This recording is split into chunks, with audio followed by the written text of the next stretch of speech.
வணக்கம். ஸ்ரீ கார்த்திக் சேனலில் நம்ம வேணு சீனிவாசன் அவர்கள் எழுதின திருவிளையாடல் புராணம் கதை சுருக்கம் பார்த்துக்கிட்டு இருக்கோம். இது வரைக்கும் பார்க்காதவங்க முந்தின பகுதியை போய் பார்த்துட்டு வந்துடுங்க.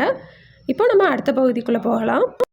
சோமசுந்தர பெருமான் பாண்டிய மன்னராக மதுரையை அரசாண்ட காலத்தில் தர்மம் தழைத்தோங்கியது. கலைகள் வேதங்கள் மேன்மை பெற்றன. மாதம் மும்மாறி பொழிந்தது. விளைச்சல் பெருகியது. முப்போகம் விளைந்தது. நதிகளில் எப்போதும் நீர்ப்பெருக்கு இருந்தது. பசுக்கள் குடங்கள் நிறைத்து பால் கொடுத்தன. கோயில்களில் 6 கால பூஜையும் விமரிசையாக நடந்தது. மக்கள்கிட்ட இல்லை அப்படின்ற ஒரு சொல்லே அவங்க மறந்து போகிற அளவுக்கு தர்மமும் நீதி நேர்மை செல்வம் எல்லாமே தழைத்தோங்கி இருந்தது. நீதி நெறி தவறாத ஆட்சியில் ரிஷிகளும் முனிவர்களும் ஞானிகளும் தினம்தோறும் சோமசுந்தர பெருமானை நேரில் பார்த்து பேசிட்டு போனாங்க. ஒரு நாள் கௌதம மகரிஷி அரண்மனைக்கு வந்தாங்க. அவங்கள காஞ்சன மாலை இருகரம் கூப்பி வரவேற்றாங்க. ஆசனம் கொடுத்து அமர சொன்னாங்க. அவங்கக்கிட்ட தர்மம் நெறிகள் பற்றி கேட்டுக்கிட்டு இருந்தாங்க. மகரிஷியும் காஞ்சன மாலைக்கு விளக்கமாக எல்லாத்தையும் சொன்னாங்க. கடைசியாக அவங்க சொல்லும்போது, புலன் அடக்கத்தினாலும் யாகத்தினாலும் கிடைக்காத பலன் புனித நீராடுவதனால கிடைக்கும். அதுலேயும் பல நதிகள் சேர்ந்து கலக்கிற இடமான கடலில் புனித நீராடுறது ரொம்பவே சிறப்பானது அப்படின்னு சொன்னாங்க. முனிவரோட பேச்சை கேட்ட காஞ்சன மாலைக்கு அவங்களுக்கும் கடலில் புனித நீராடணும்னு ஆசை வந்துடுச்சு. உடனே தன்னோட விருப்பத்தை மீனாட்சி தேவியார்கிட்ட சொன்னாங்க. மீனாட்சி தேவியார் சோமசுந்தர பெருமான்கிட்ட போய் அவங்க அம்மாவோட ஆசையை சொன்னாங்க. உடனே சோமசுந்தர பெருமான், ஒரு கடல் என்ன 7 கடலோட தண்ணீரை நான் இங்கே கொண்டு வரேன் அப்படின்னு சொல்லிட்டு அவங்க நினச்ச உடனே ஒரு குளத்தில் 7 கடல்களோட தண்ணியும் பொங்கி வந்தது. எல்லாரும் அந்த குளக்கரைக்கு போனாங்க. அங்கே இருந்த பூங்கால உயரமான ஆசனத்தில் சிவபெருமான் மீனாட்சி அம்மையார் உட்காந்துருந்தாங்க. அப்போ சிவபெருமான் மீனாட்சி தேவியார்கிட்ட உங்கள் அம்மாவை கடலில் போய் புனித நீராட சொல்லு அப்படின்னு சொன்னாங்க.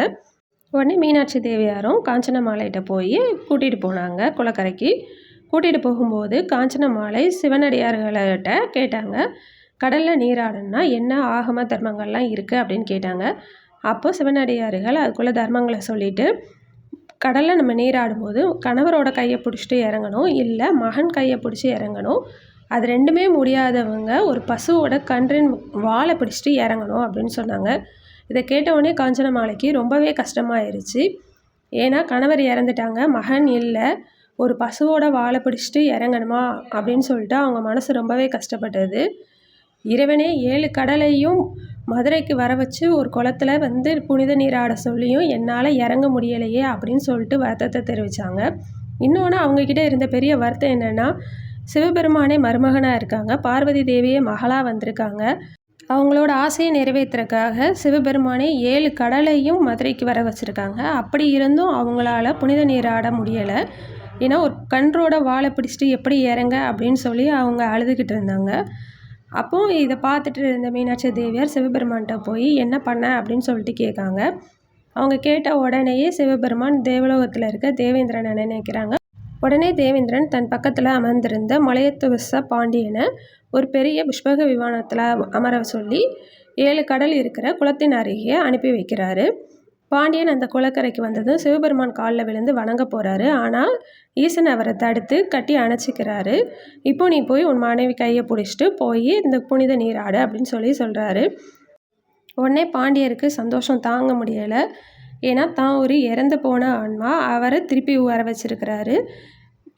சிவபெருமானே தன்னோட மருமகனாக கிடச்சிருக்கிறாரு, பார்வதி தேவியே மகளாக கிடச்சிருக்காங்க. இறந்து போன ஒருத்தர் திருப்பி புனித நீர் ஆடுறதுன்றது இது வரைக்கும் இல்லாத ஒன்று. அது தனக்கு கிடச்சிருக்க பாக்கியம் அப்படின்னு சொல்லிட்டு ரொம்பவே மகிழ்ச்சியாக சொல்கிறாங்க. சொல்லிவிட்டு சிவபெருமானுக்கு நன்றி சொல்கிறாங்க. அதே மாதிரி காஞ்சன மாலையும் மீனாட்சி தேவியாரும் மலையத்துவ அரசனை பார்த்தோன்னே ரொம்ப சந்தோஷப்படுறாங்க. இப்போ காஞ்சன மாலை தன்னோட கணவர் கையை பிடிச்சிட்டு வேதாகமப்படி 5 எழுத்து மந்திரத்தை உச்சரிச்சுக்கிட்டே கடலில் புனித நீராட இறங்குறாங்க. அவங்க 2 பேரும் புனித நீராடி மேலே ஏறி வரும்போது மானுட வடிவம் விட்டு சிவ வடிவம் பெற்று வராங்க. அப்போது சிவலோகத்திலேருந்து கோடி சூரிய பிரகாசம் உள்ள ஒரு விமானம் அங்கே கரைக்கு இறங்குது. அந்த கரை இறங்குனதும் தம்பதியர் 2 பேரும் அதில் ஏறி சிவலோகம் போகிறாங்க. அவங்க அதில் ஏறி போகும்போது அங்கே இருந்த எல்லாருமே ஹரஹர கோஷம் போடுறாங்க. எல்லா தேவர்களும் அவங்கள வணங்கினாங்க. தெய்வங்கள் எல்லாருமே மலர் மாறி பொழிஞ்சாங்க. சுந்தர பெருமானும் மீனாட்சி அம்மையாரும் அரண்மனைக்கு திரும்புகிறாங்க. தன்னோட தாய் தந்தையருக்கு சிவலோகம் கிடைச்சதை நினச்சி மீனாட்சி அம்மையார் ரொம்பவே சந்தோஷப்படுறாங்க. சிவபெருமானே பாண்டிய அரசராக இருந்து மதுரையை ரொம்ப சிறப்பாக ஆண்டு வந்தார். சில நாட்களில் மீனாட்சி அம்மையாருக்கு முருகன் அம்சமாக ஒரு ஆண் குழந்தை பிறக்குது. அந்த குழந்தைக்கு பிறந்து 12வது நாளில் உக்ரவர்மன் அப்படின்ற பெயர் சூட்டுறாங்க.